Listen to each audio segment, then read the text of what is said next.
Au Caire le 27 septembre 1828.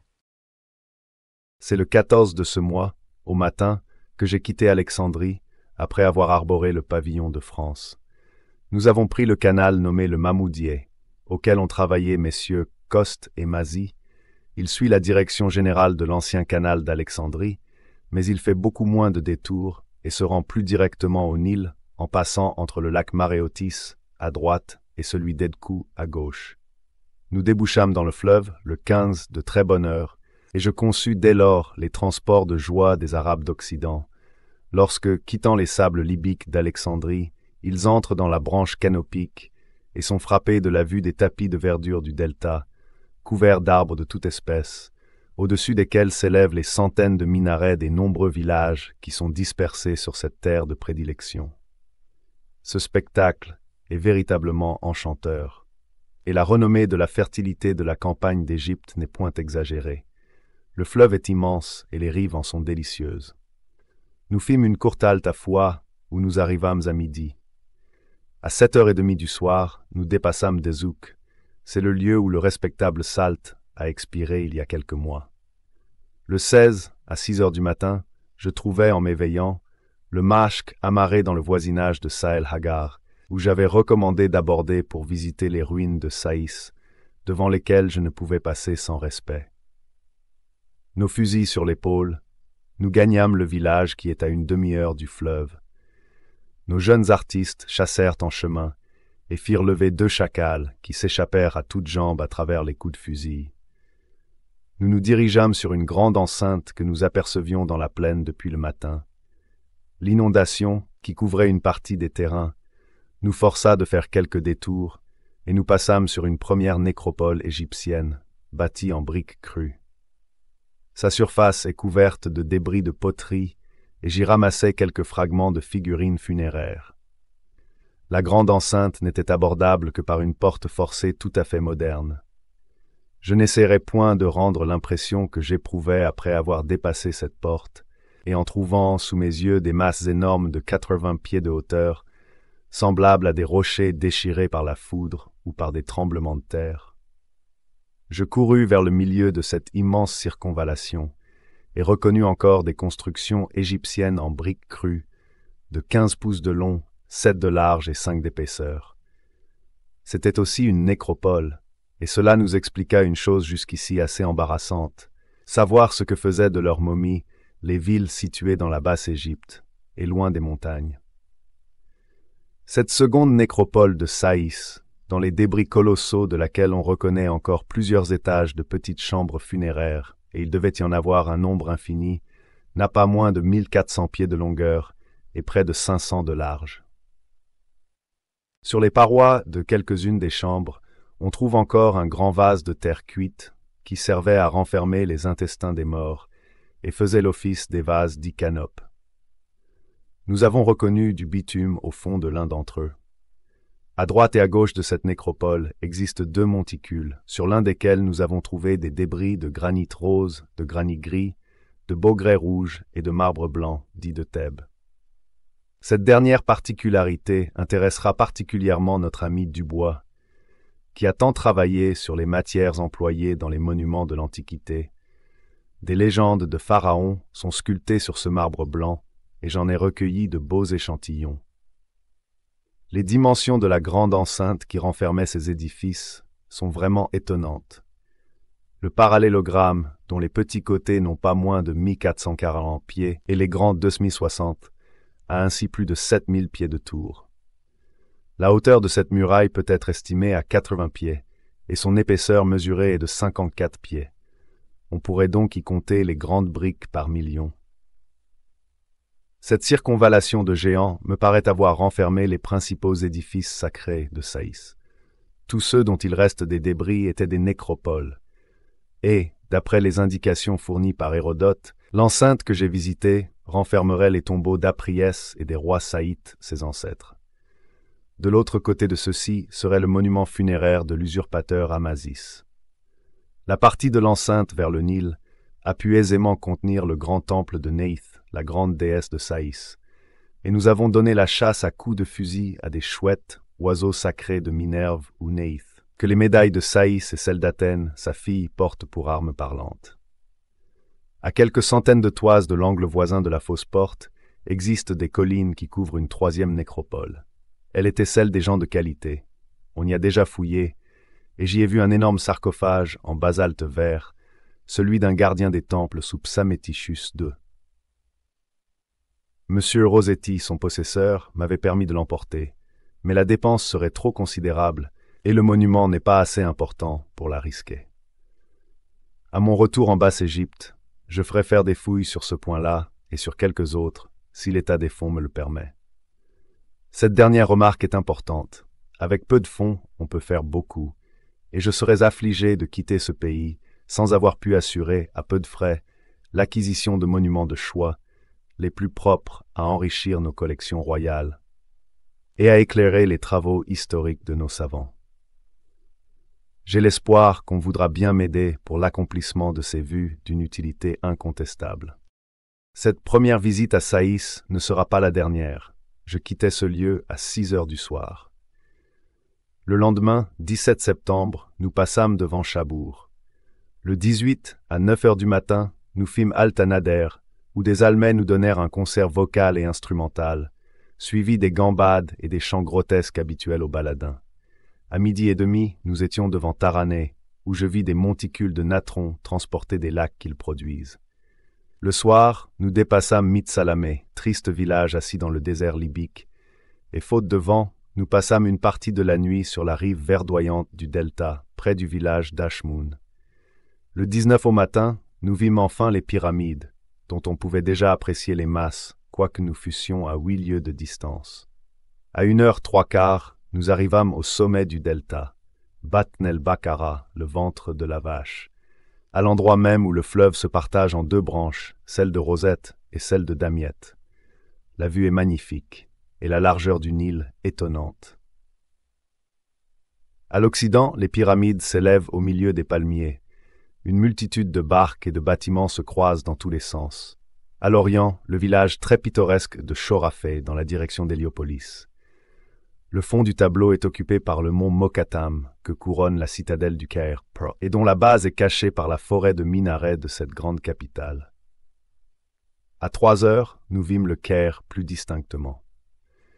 C'est là que les matelots vinrent nous demander le bakchis de bonne arrivée. L'orateur était accompagné de 2 camarades habillés d'une façon très bizarre, des bonnets en pain de sucre bariolés de couleurs tranchantes, des barbes et d'énormes moustaches, des toupes blanches, des langes étroits, serrant et dessinant toutes les parties de leur corps, et chacun d'eux s'était ajusté d'énormes accessoires en linge blanc fortement tordus. Ce costume, ces insignes et leur posture grotesque figuraient au mieux les vieux faunes peints sur les vases grecs d'ancien style.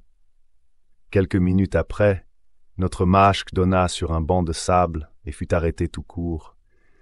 Nos matelots se jetèrent au Nil pour le dégager, en se servant du nom d'Allah, et bien plus efficacement de leurs larges et robustes épaules. La plupart de ces mariniers sont des Hercules admirablement taillés, d'une force étonnante, et ressemblant, quand ils sortent du fleuve, à des statues de bronze nouvellement coulées. Ce travail d'une demi-heure suffit pour dégager le bâtiment.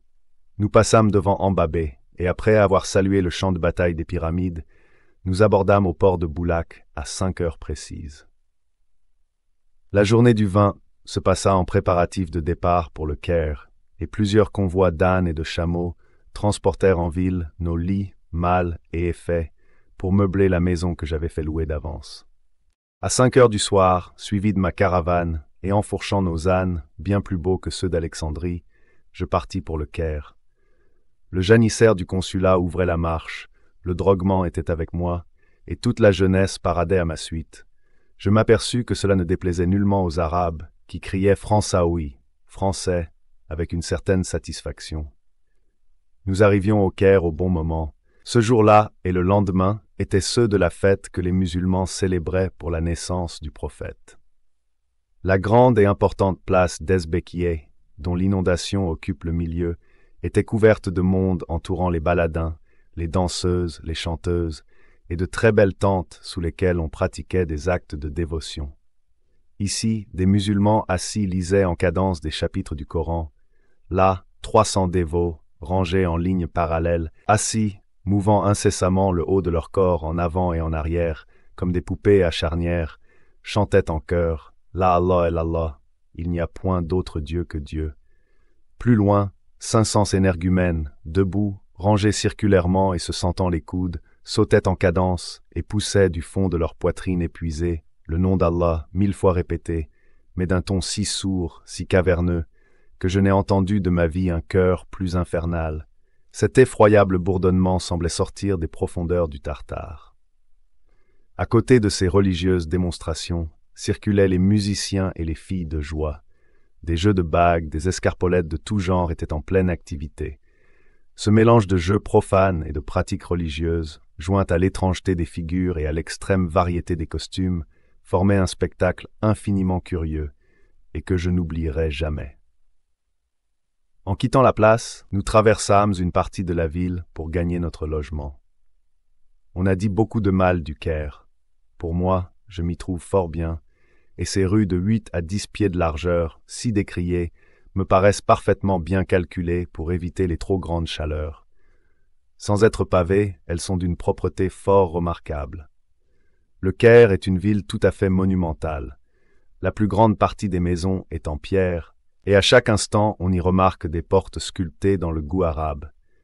Une multitude de mosquées, plus élégantes les unes que les autres, couvertes d'arabesques du meilleur goût, et ornées de minarets admirables de richesse et de grâce, donnent à cette capitale un aspect imposant et très varié.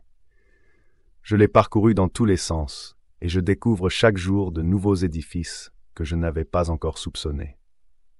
Grâce à la dynastie des Touloumides, au calife fatimite, au sultan ayoubite et au mamelouk baharite, le Caire est encore une ville des 1001 nuits.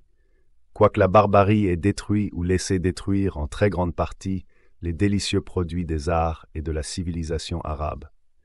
J'ai fait mes premières dévotions dans la mosquée de Touloum, édifice du 9e siècle, modèle d'élégance et de grandeur que je ne puis assez admirer, quoiqu'à moitié ruiné. Pendant que j'en considérais la porte, un vieux cheikh me fit proposer d'entrer dans la mosquée. J'acceptai avec empressement, et franchissant lestement la première porte, on m'arrêta tout court à la seconde. Il fallait entrer dans le lieu saint sans chaussures. J'avais des bottes, mais j'étais sans bas. La difficulté était pressante. Je quitte mes bottes, j'emprunte un mouchoir à mon janissaire pour envelopper mon pied droit, un autre mouchoir à mon domestique nubien Mohamed pour mon pied gauche, et me voilà sur le parquet en marbre de l'enceinte sacrée. C'est sans contredit le plus beau monument arabe qui reste en Égypte. La délicatesse des sculptures est incroyable, et cette suite de portiques en arcade est d'un effet charmant. Je ne parlerai ici ni des autres mosquées, ni des tombeaux des califes et des sultans mamelouks, qui forment autour du Caire une seconde ville plus magnifique encore que la première. Cela me mènerait trop loin, et c'en est assez de la vieille Égypte, sans m'occuper de la nouvelle. Lundi 22 septembre, je montai à la citadelle du Caire pour rendre visite à Habib Effendi, gouverneur, et l'un des hommes les plus estimés par le vice-roi. Il me reçut fort agréablement, causa beaucoup avec moi sur les monuments de la Haute-Égypte, et me donna quelques conseils pour les étudier plus à l'aise. En sortant de chez le gouverneur, je parcourus la citadelle, et je trouvai d'abord des blocs énormes de grès, portant un bas-relief où est figuré le roi Psamétichus II, faisant la dédicace d'un propylon. Je l'ai fait copier avec soin.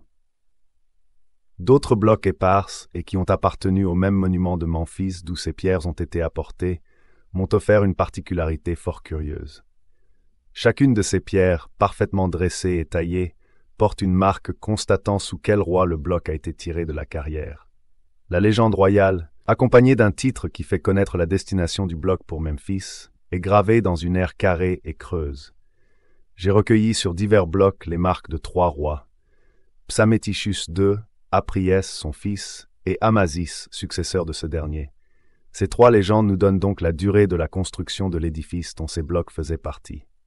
Un peu plus loin sont les ruines du palais royal du fameux Salah ed-Din, le sultan Saladin. Le chef de la dynastie des Ayyoubites. Un incendie a dévoré les toits il y a 4 ans, et depuis quelques mois, on démolit parfois ce qui reste de ce grand et beau monument. J'ai pu reconnaître une salle carrée, la principale du palais. Plus de 30 colonnes de granit rose, portant encore les traces de la dorure épaisse qui couvrait leur fût, sont debout et leurs énormes chapiteaux de sculptures arabes, imitations grossières de vieux chapiteaux égyptiens, sont entassés sur les décombres. Ces chapiteaux, que les Arabes avaient ajoutés à ces colonnes grecques ou romaines, sont tirés de blocs de granit enlevés aux ruines de Memphis, et la plupart portent encore des traces de sculptures hiéroglyphiques. J'ai même trouvé sur l'un d'entre eux, à la partie qui joignait le fût à la colonne, un bas-relief représentant le roi Nectaneb, faisant une offrande aux dieux. Dans une de mes courses à la citadelle, où je suis allé plusieurs fois pour faire dessiner les débris égyptiens, j'ai visité le fameux puits de Joseph, c'est-à-dire le puits que le grand Saladin, Salah ed-Din Youssouf, a fait creuser dans la citadelle, non loin de son palais. C'est un grand ouvrage. J'ai vu aussi la ménagerie du Pacha, consistant en un lion, 2 tigres et un éléphant. Je suis arrivé trop tard pour voir l'hippopotame vivant.